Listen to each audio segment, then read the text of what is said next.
Elliott, addiction specialist. Come clean with me. Hello, I'm Elliott Wald, addiction specialist, and welcome to another episode of Coming Clean with Me. Buckle up, because today's guest has overcome addictions, conquered some of the world's toughest terrains. He's run across deserts, climbed frozen peaks, and even navigated challenges beyond the wilderness. Welcome, Charlie Engle. How are you doing, Charlie? Doing great, my friend. Thank you. Well, thank you for coming. Thank you for being here. And thank you for being my guest today. I'm going to jump straight in with some of these questions. Tell about how life was growing up for you and how that manifested in getting an addiction. Yeah, I mean, for me, I don't know if it was preordained or not, but I grew up with, my parents were 18 years old and they were college students here in North Carolina, where I live today. And it was a very bohemian upbringing. I was an only child. My mother was a theater major, and parties at my house pretty much every evening, and I loved it as a kid. I thought it was amazing. It was fun and interesting and weird. And I'm old enough that it was the 1960s, so I witnessed pretty much all manner of everything, and everyone wore tie-dyed. So it was a pretty good upbringing, and yeah, certainly. As a kid, you don't really know that you're poor.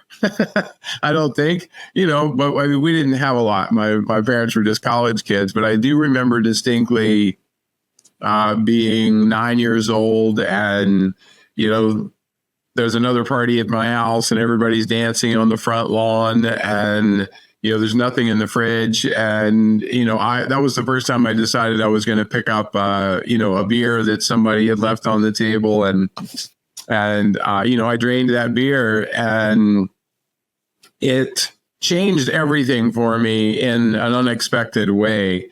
I felt, what a lot of people understand, this feeling, this very warm, cozy feeling. And it's like somebody gave me a big hug. And what I like to say is that, alcohol planted a flag in my brain that day and conquered that territory and claimed it for itself. And, it's not like I got up the next day as a 9-year-old and started drinking, but I sort of knew that was always going to be part of my life, and it was going to be there for me when I needed it. And, flash forward to my college days. I went to college as a 17-year-old freshman in North Carolina, and I had a great high school career, good grades, good sports, dating, student body president, all this stuff. And I get to college, and I think that that's going to be the same life I'm going to have there. And I find out in college that I'm incredibly average. It takes about, a week to understand that I'm not particularly special in college. And where I was a standout, though, was drinking. The drinking age was 18 in North Carolina, and I took full advantage of that, and I began to distinguish myself in that way. And the 80s, I don't know about where you were, but where I was, the 80s were, I call them the cocaine decade. Obviously, this is a lot of your expertise, and I fully participated in the cocaine decade. And, and I found myself really deep into it within a very short period of time. Within a year. Yeah. Within a year, your addiction has spiraled. Very much so. It's not like look, this. I always like to say that addicts are the best salespeople in the world. A sober addict is someone that can sell anything, because we spend half our life telling other people, convincing other people, like, I'll never do that again, I promise. And people actually believe us.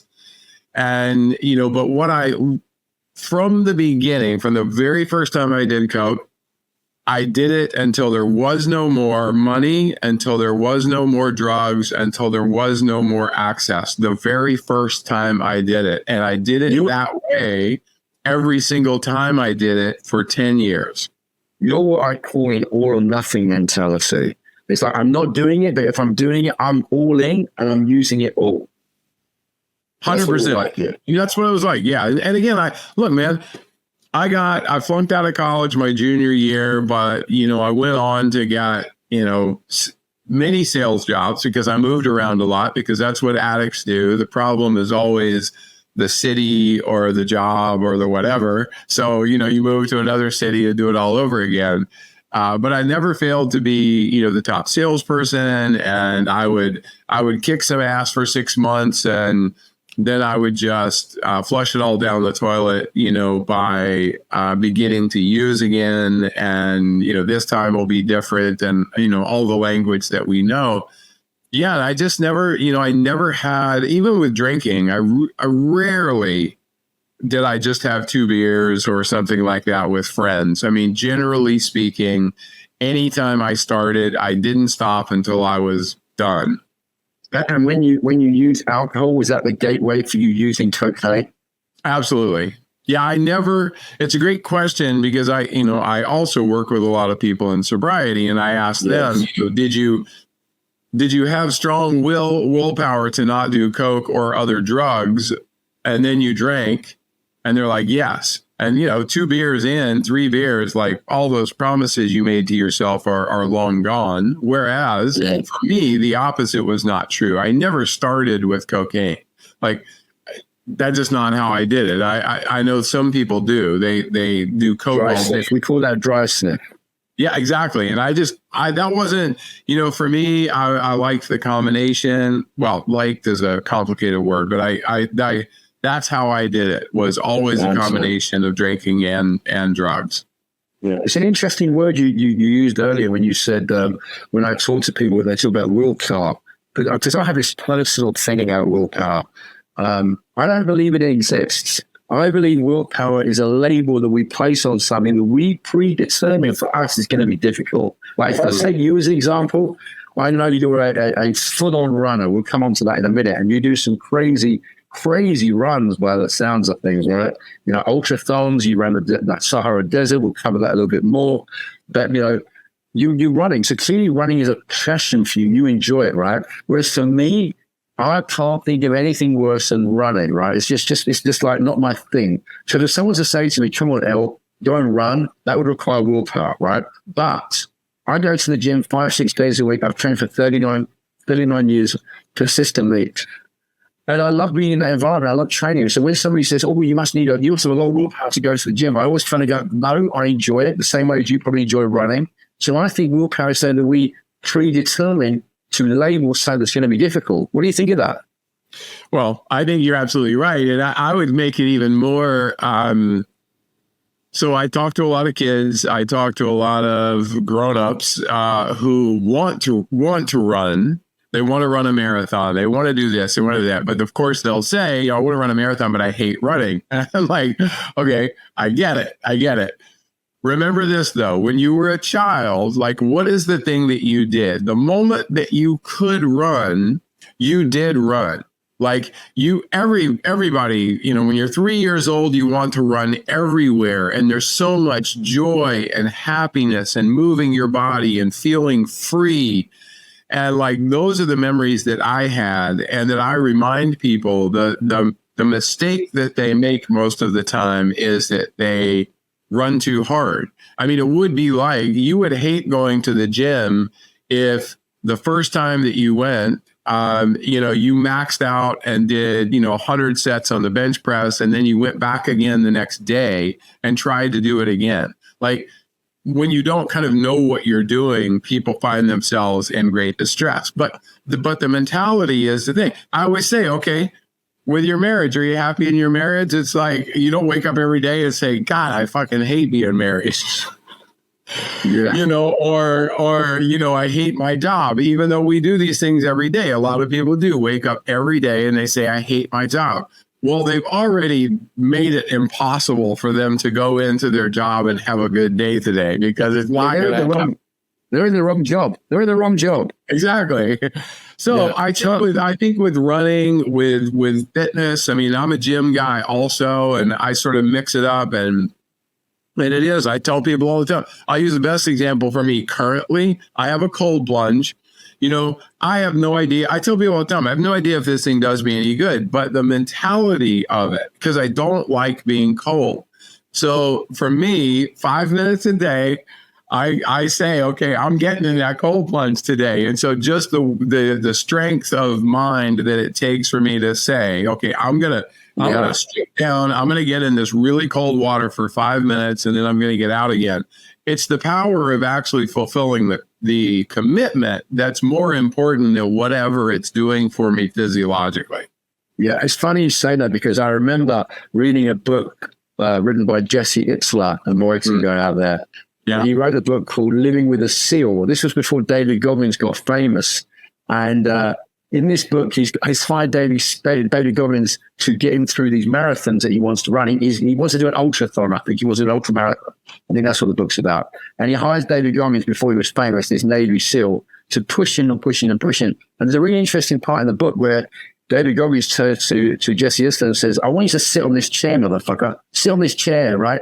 And I want you to sleep on this chair. And Jesse Itzler turns around to me and goes, why have I got to sleep on a chair when I've got a beautiful bed in my bedroom, right?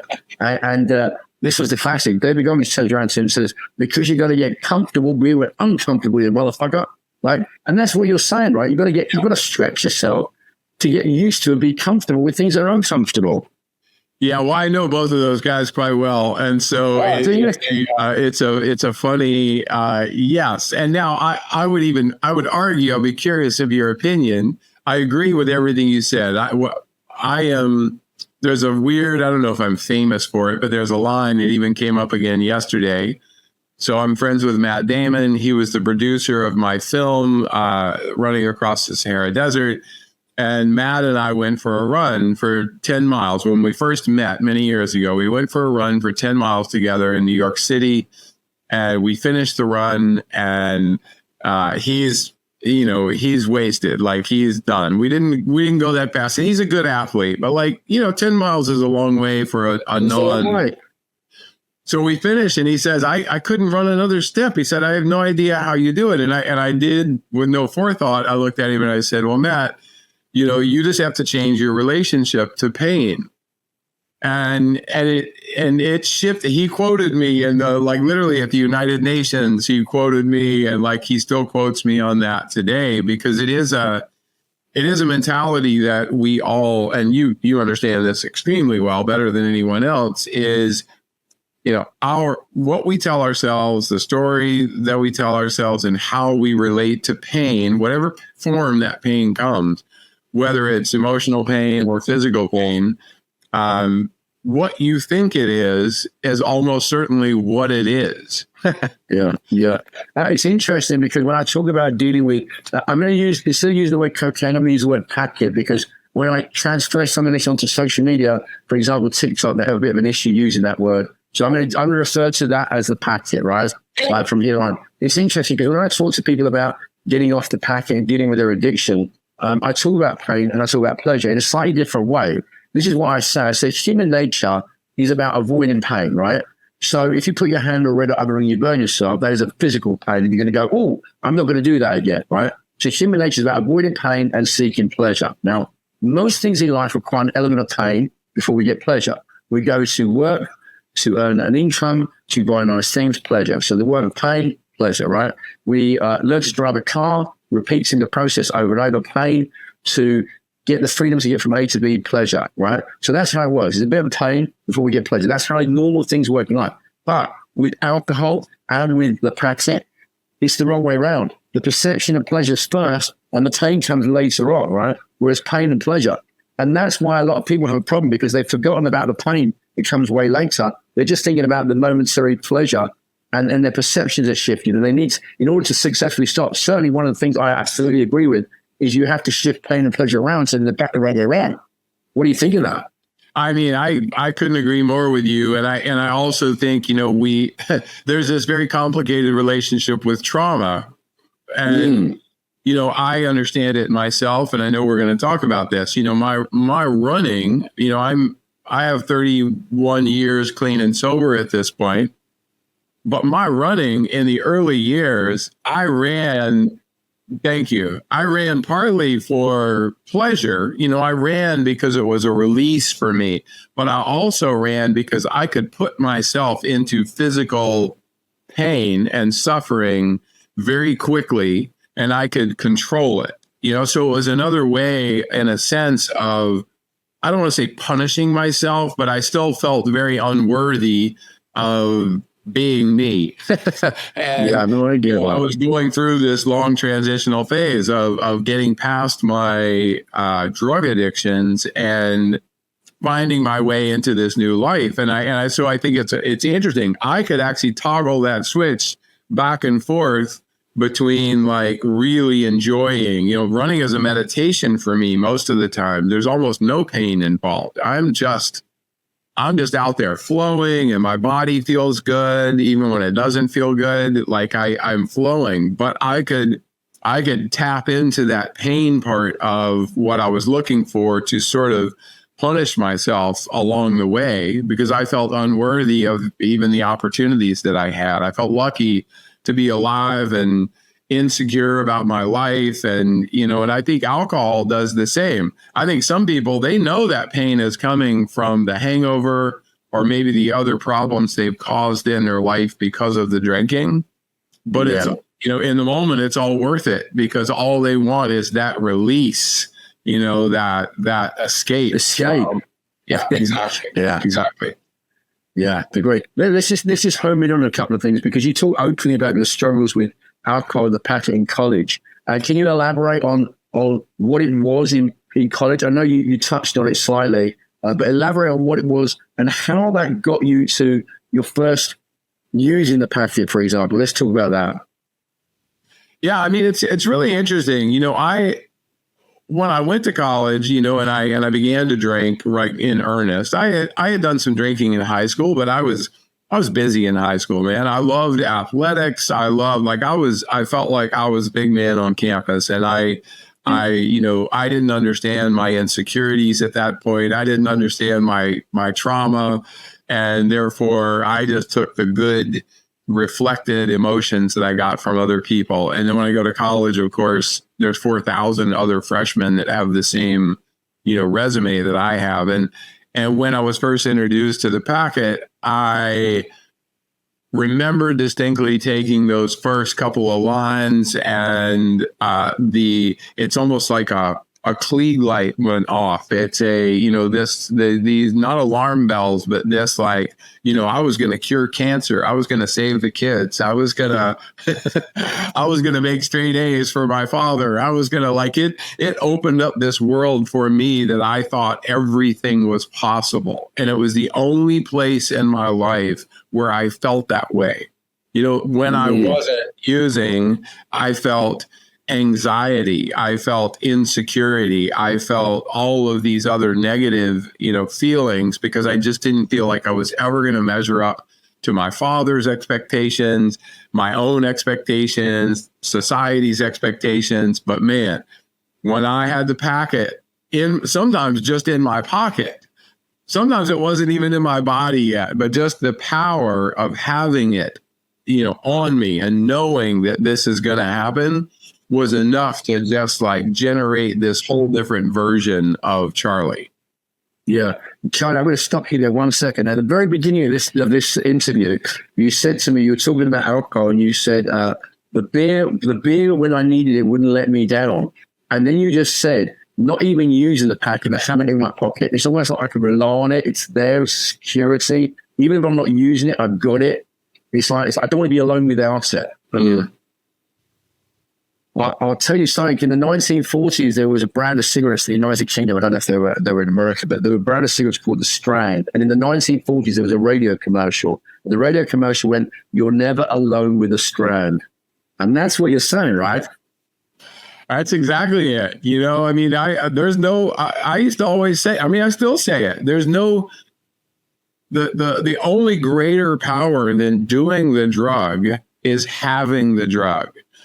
For an alcoholic, the only greater power than drinking the beer is to have a freaking case of beer in your refrigerator, because that feels like, man, I'm in control. It's a powerful thing, and it's almost like the minute that those 24 beers, the minute you cross over and you've had 13 of them, and now you have less than half, like this thing starts to happen inside you, this fear of oh no, I'm going to run out.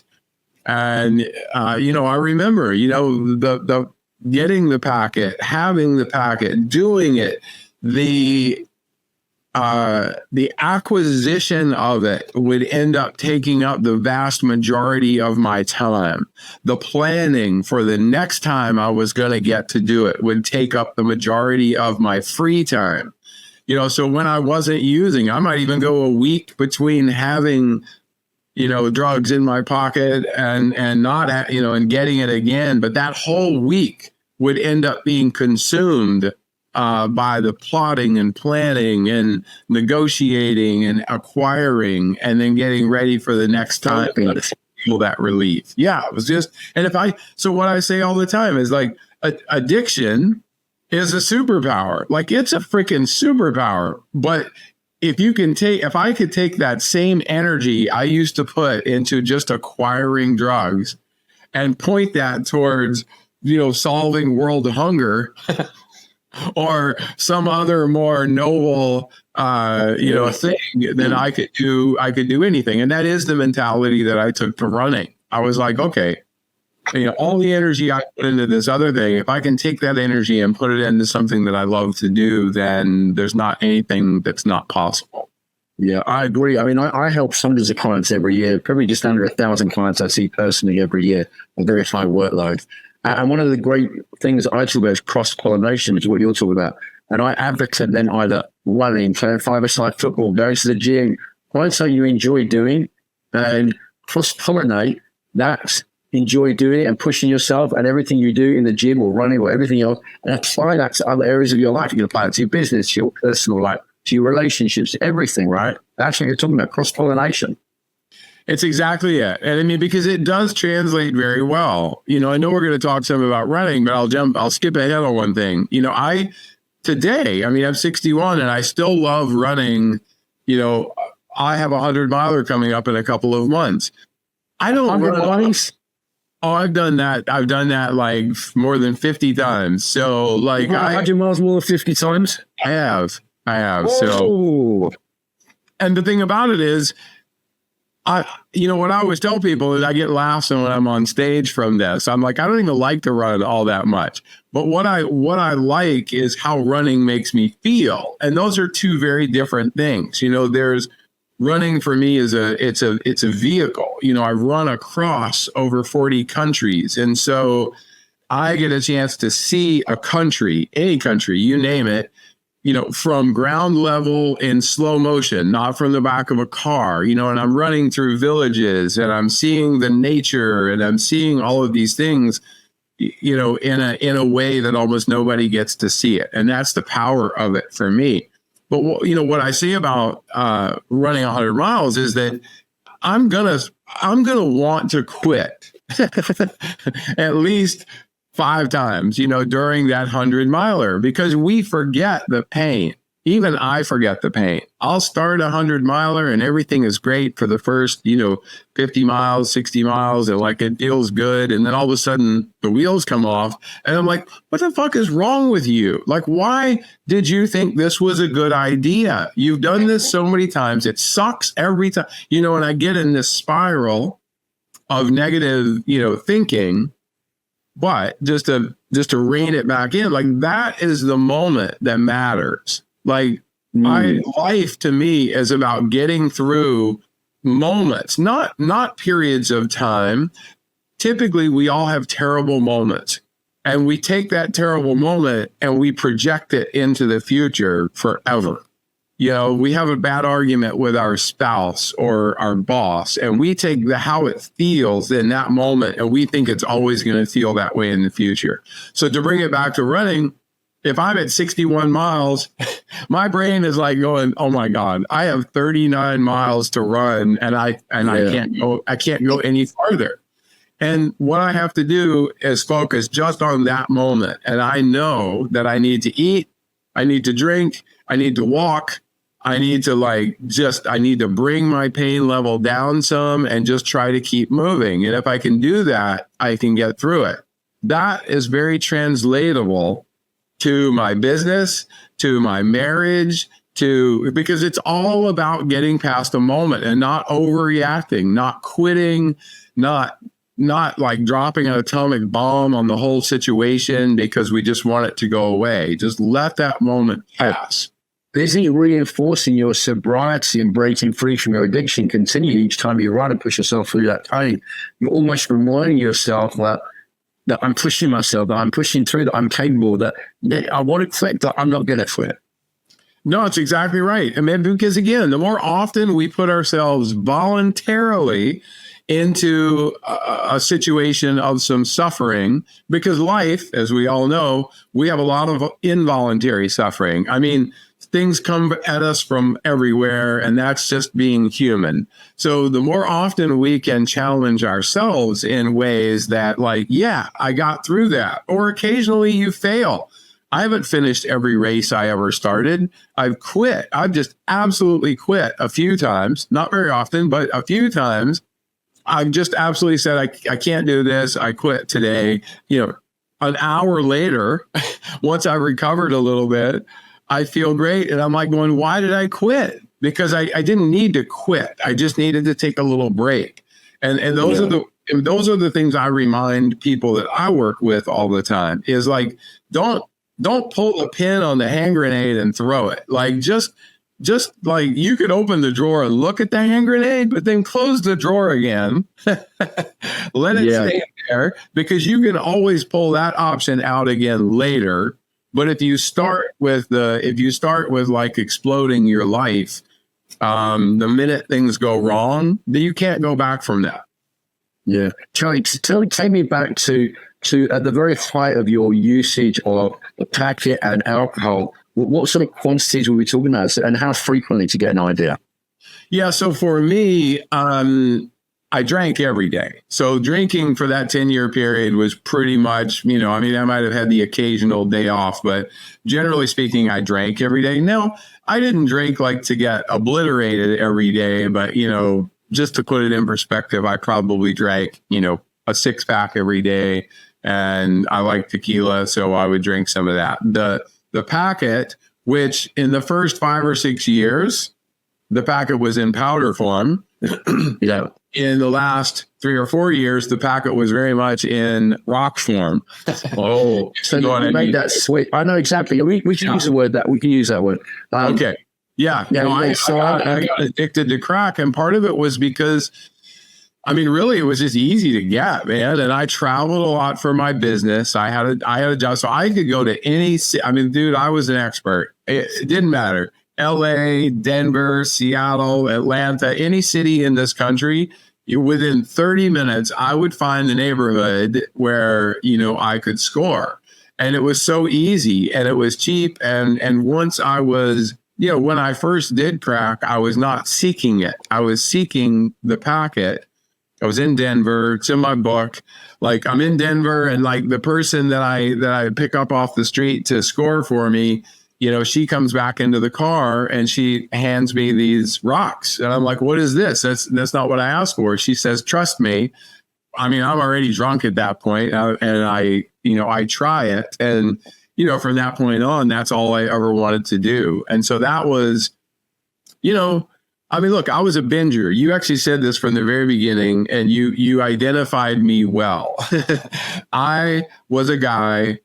I could go periods of time without doing it. I mean weeks, months, whatever. I would straighten up, and I never stopped drinking, but I would straighten up and I would stop doing the other stuff. And, but once I started, I couldn't stop. But, was that 2-3 day binge? Yeah, 6-7 days sometimes. Oh, like my last binge before I finally got sober is a very kind of, it's famous because I talk about it in my book and I talk about it on stage a lot. But it was a 6-day binge with, bullet holes in my car and the police. Oh, we're going to talk about that. I'm going to cut. Do you know what? We'll jump ahead, because let me just say that I read somewhere that your addiction landed you in jail after having a failure with its fired at you. Tell me about this. Yeah, so this was, it was, I think so much of this will resonate with you because you work with so many people who, look, all our stories are basically the same. They're just packaged differently. But this was a little more extreme. My son was 2 months old, my first son, and I had already been to rehab. I'd been to AA. I'd been to church. I'd been to a shaman. Like anything you could think of, I had tried. And in my mind, none of it had worked.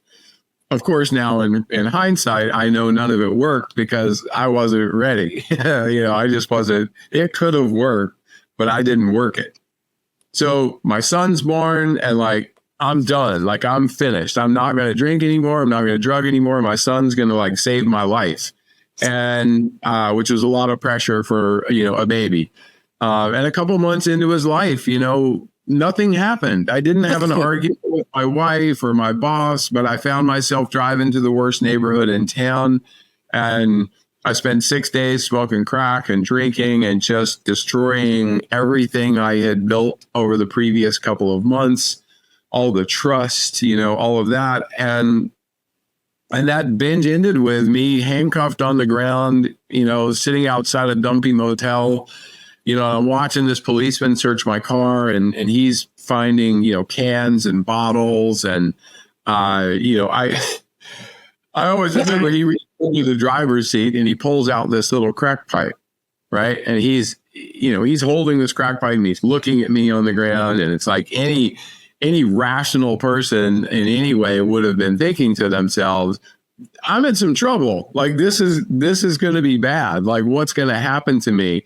And all I could think in that moment was, so that's where that was. It's like, because I looked for that crack pipe for like 2 days, right? I couldn't find it. I hid it from myself because that's what drug addicts do. And it was in a serious moment here.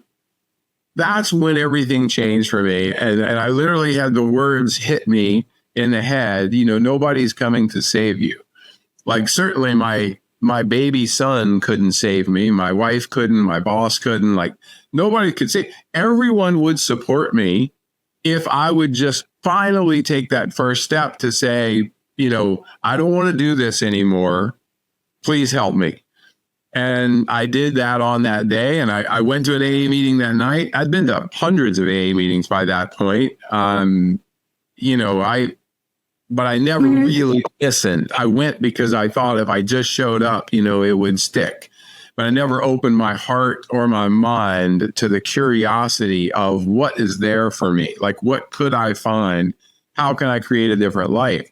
And then I got up the next day and I went for a run. And I did those two things, Elliott, for 3 straight years without missing a day. I went to a meeting and I went for a run every day for 3 years without missing a single day. And I just made it the most important thing in my life. I recognized that it was more important than my kids.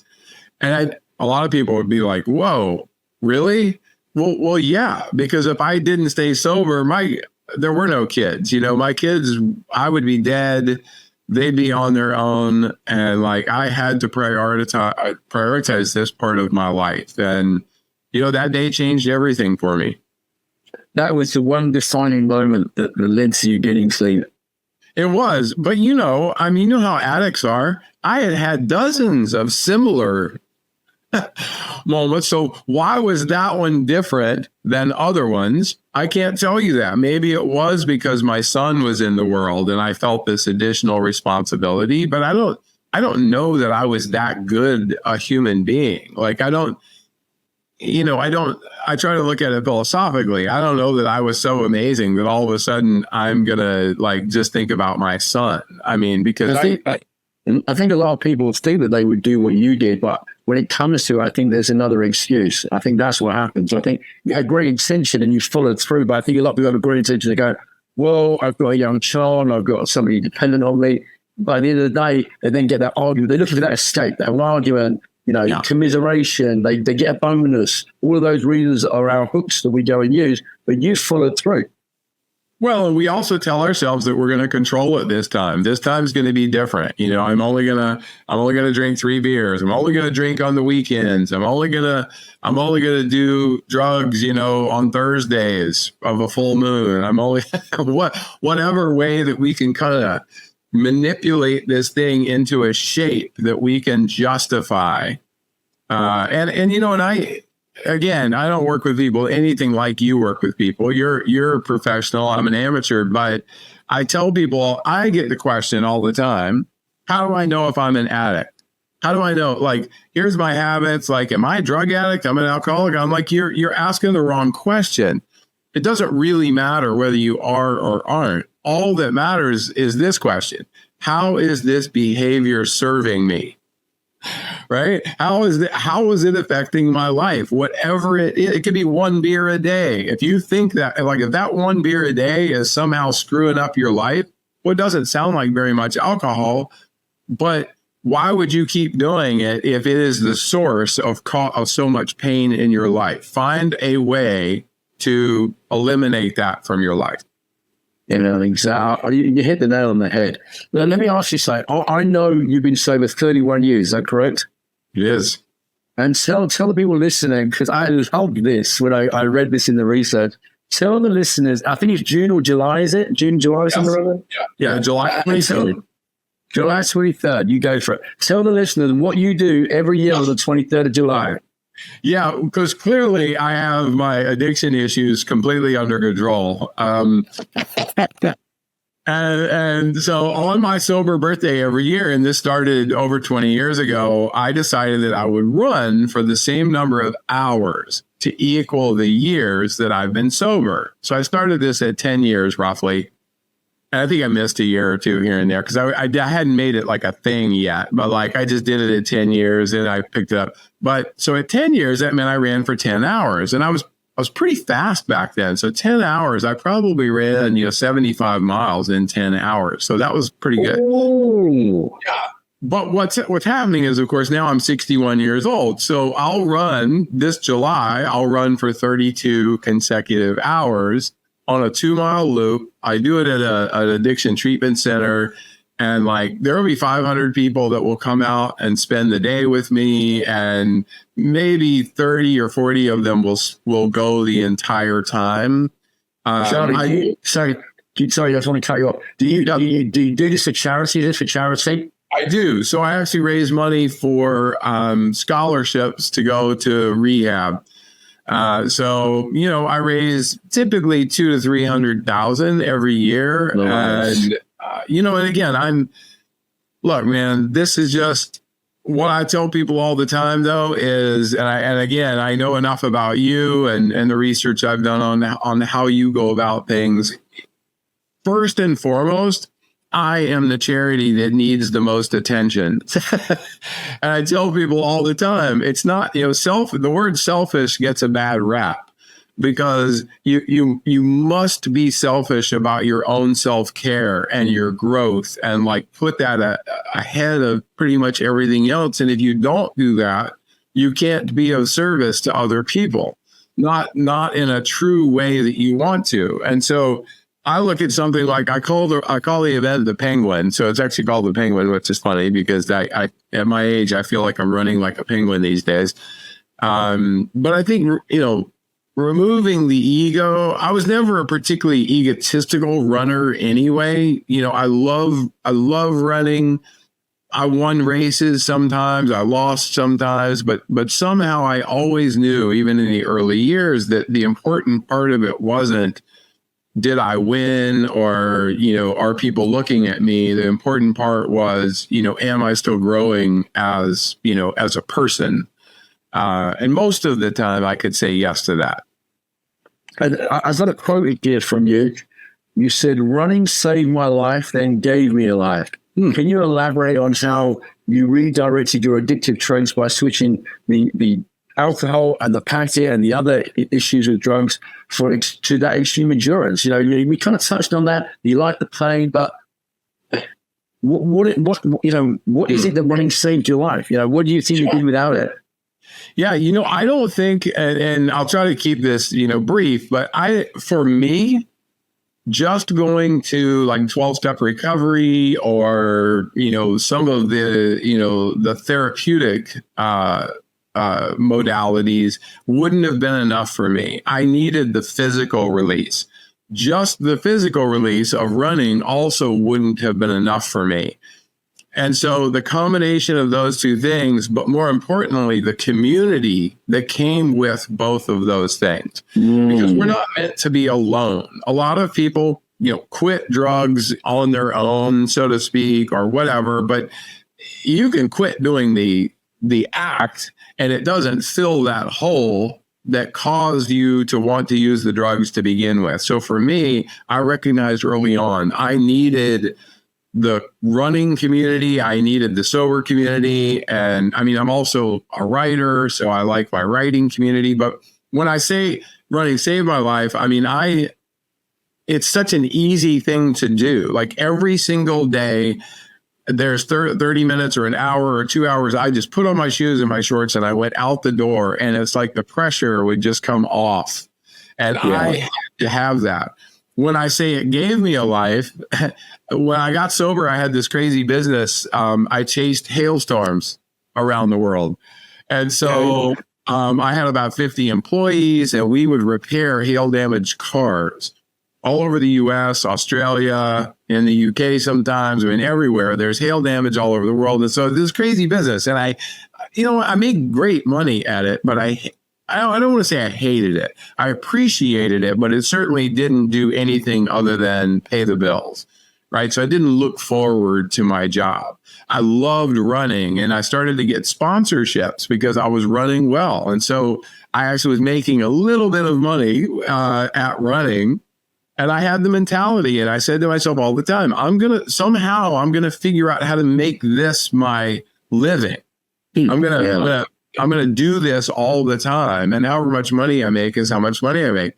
Slowly but surely, I found my way into sponsorships. And then when I did my Sahara run, I was able to quit my job, and I made good money at that. That got me a speaking agent. So I started speaking for a living, and then I wrote a book, and then I did other things. And so I will say that running enabled me to expand way beyond, and I don't mean financially. I would have made a lot more money had I just stuck with my hail repair business, because it was a great business, but I knew it was never going to feed the part of me that needed to be fed, but running did. Yeah. It's interesting because I hadn't really thought about something you just said until you mentioned it. As I said, I'm a great advocate going to the gym. For me, it's my way of offloading everything. I go first thing in the morning before I start my day. Like you said earlier, you've got to take care of yourself in a selfish way, like the pilot says, put your oxygen mask on yourself before you put it on someone else, right? So I get that. But until you said it, and it resonated with me, you said, it's like you've got a family there. Because when I go to the gym, there's probably 10, 12, 13 different people that I see like, how you doing? Yeah, you're right. 5-minute chat before I get on my training. And it's a community. And I really hadn't given that much thought until you mentioned it, that you need that community, maybe multiple communities in different areas of your life. But that was very much the running community what was helping you. Well, Elliott, and think about this, and I say this to people regularly. If you don't belong is whatever. You belong to your gym, but the community you're talking about are just people that over time, you guys see each other in the gym every day and whatever. If you don't belong to something that people would miss you if you stopped showing up, then that's a problem. It's a problem for someone in sobriety. What it meant was if I didn't show up at a particular 12-step meeting, or if I didn't show up at the Wednesday night running group, for a week or two, somebody's calling me and they're saying, "Hey, Charlie, what's going up? Just checking in on you." Like, that's community. Yes. And that begins to create this thing where even a handful of them, you could say, "Hey, you want to get a cup of coffee after the gym today or have lunch," and you can sit down and talk to somebody, and that there's just such great power in commiseration around positivity too. Because think about this, how much community is there in the local pub? A lot, actually. The problem is what it is built around.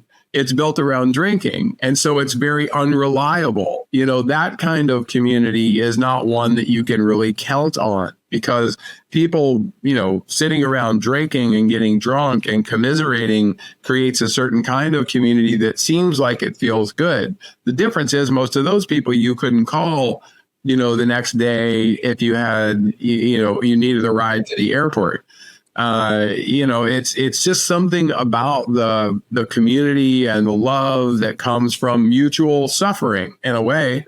You go to work out around people, they see you working out, and if you watch somebody just work out, and I can tell, talking to you, I would guess that you're pretty intense in your workout. And I'm balls to the wall, Charlie. Yeah, hell yeah. Because why do it otherwise? Why? I mean, if you're on your phone and you're doing this, and I can't tell you how annoyed I get watching somebody sit on a piece of equipment with their phone in their hand. Charlie, you know what the solution is? My gym, there's no phone signal. Oh, that's fantastic. Yeah. There it is. Let me ask you a question. One of your most iconic feats was crossing the Sahara Desert on foot. 7,200 kilometers journey. What is it inside of you that pushes you to these extremes? And what was that experience like for you? Is stupidity a fair answer? I think it's something stronger, but I don't like to offend my guests. You can offend me. You have a hard time offending me. I can offend myself.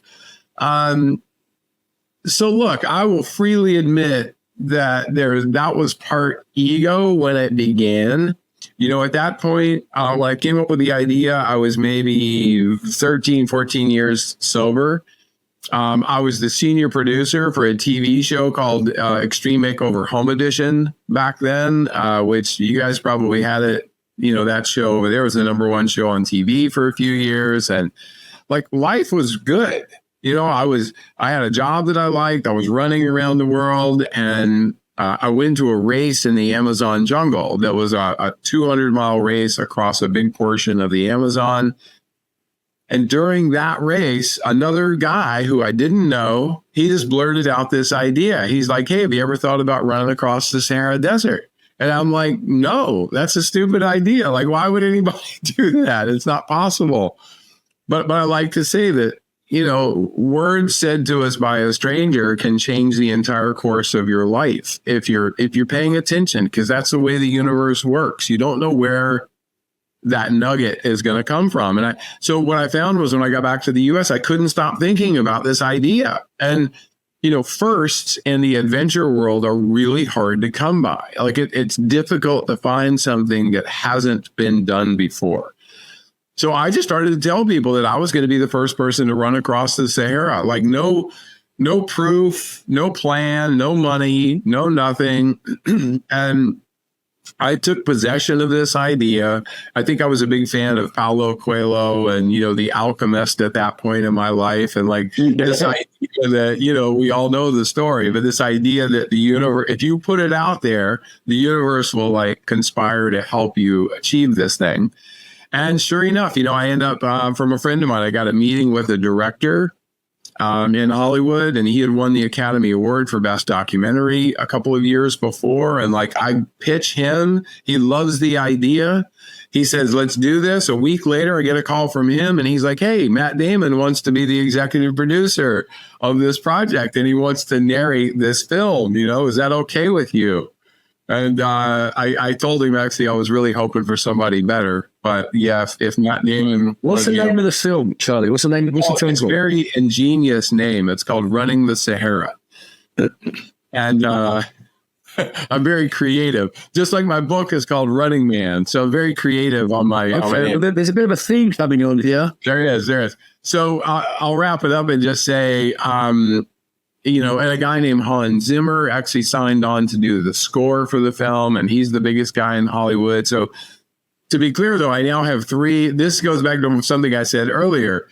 Addicts are the best salespeople in the world, because I now had 3 Academy Award winners attached to a project about me, running across sand, riveting stuff. And everyone looked at me as if I knew what I was doing, because I told them I knew what I was doing. A year and a half later, we're on the coast of Senegal, and I'm surrounded by a bunch of people, and everybody's excited. We're going to start the next day. And all I can think is, I have suckered all of these people out here into the Sahara, and we're all going to die. And look, very quickly things fell apart. It's 140 Fahrenheit ground temperatures every day. It's support vehicles are blowing up. My team is quitting, like all kinds of problems. And I recognized, and I think this is I'll be interested in your take on this. What I recognize is something I talk about a lot today, which is how attached we get to outcomes. We, especially young people, because there's this whole different process with young people these days. They look at the outcome and they judge whether or not they're going to do this thing based on what they think they're going to get when it's over. We're old enough to know that the journey, of course, really is the power.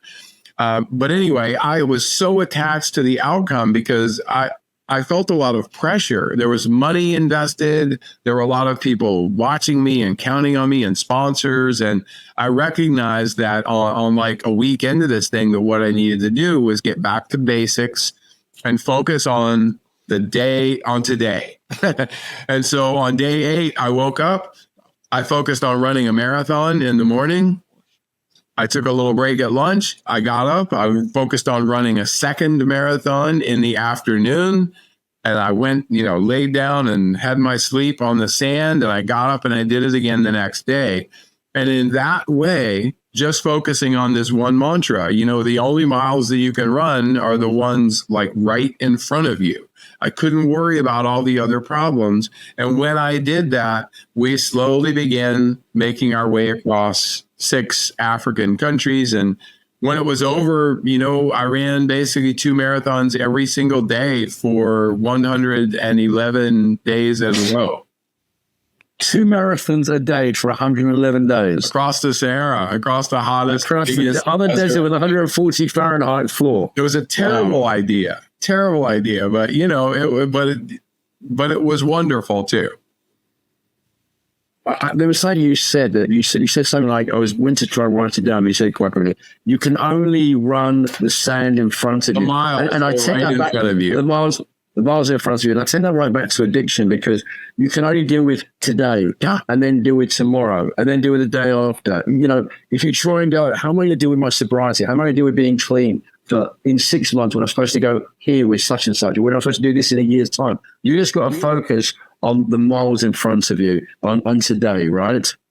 Well, the one day at a time mantra really is, I hate cliches. You probably do too, but that's one that I can get behind. It's a great way to do it. And just like we talked about earlier, very often in the desert running, I didn't even have to focus on the miles. I had to focus on that minute, because in that single moment, I was so scared that I couldn't do this. I was so worried that the pain was going to stay like this the whole time. I was like, all these things happen to our brain and we go into this fear mode. And so learning how to breathe, how to do a little meditation, how to slow things down and just say, okay, let's just take this. Let me just think about running the next mile. Let's not be present.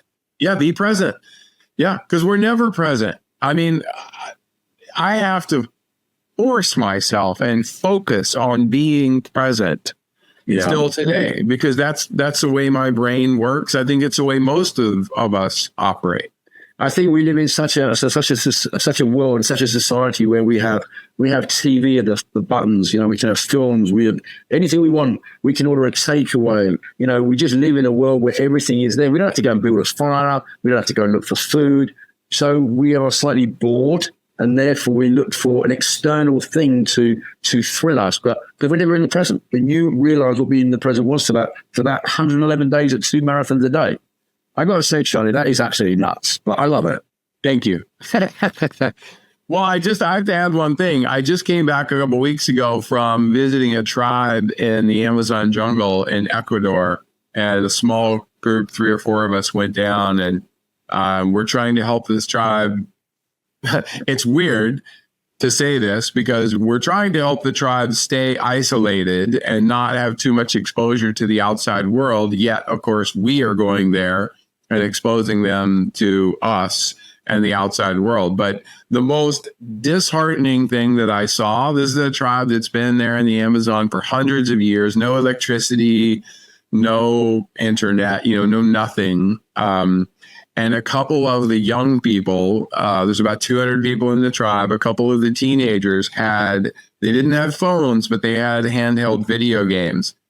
And they were the members of the tribe, just like teenagers here. They were totally isolated. They were off in a corner playing their games. They were disengaged with the group. They weren't interested. And like, it's such an experiment, a bad one in a way, because we watch people when they get all of these distractions. When you didn't have those distractions, and every day you have to hunt because you need to eat, you have to fish because you need to eat, you have to find clean water, all of these things, that was your way of life. And the love and the joy and the power of how they lived their lives was so amazing.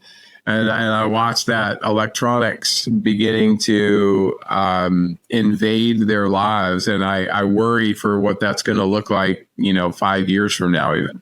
I remember reading, I kind of think it was in a book called Dopamine Nation by Dr. Anna Lemke. I think it was in this book. I'm sure it's her. And she talks about these Indian tribe. I think it was America or Canada. I just can't quite remember. And this tribe, and they were isolated from society. And then society began to move closer and closer until society became entrenched into the tribe, and they lost their land and everything. And all of a sudden, drugs were introduced into the tribe. Now, none of these people had ever taken a drug before. I think it turned out that 90% of this tribe ended up having addiction. Because before they had to hunt, they had to fish, they had to do it. What you just said, all of a sudden, all those things are being taken care of. What do they do? They go and internalize. Yeah. Well, and that is, we are all a lifelong experiment of one, each of us as human beings. And, it is true, as they say, the older I get, the more I do think I have a lot more wisdom now. That wisdom would have done me a lot of good when I was 25. Like, it really would have, but that's just not the way. Listen, I really appreciate your time. With every one of my guests, I always finish it with them. And I ask them the question, what words of encouragement would you give to somebody listening who has an addiction to alcohol, to cocaine, to anything else that they are looking for help, seeking help? What words of encouragement would you give them? Man, thank you. This has been amazing. I mean, I think first and foremost, what pops into my head, and I try to go with just what happens in this brain, is what happens to us isn't nearly as important as what we do about it.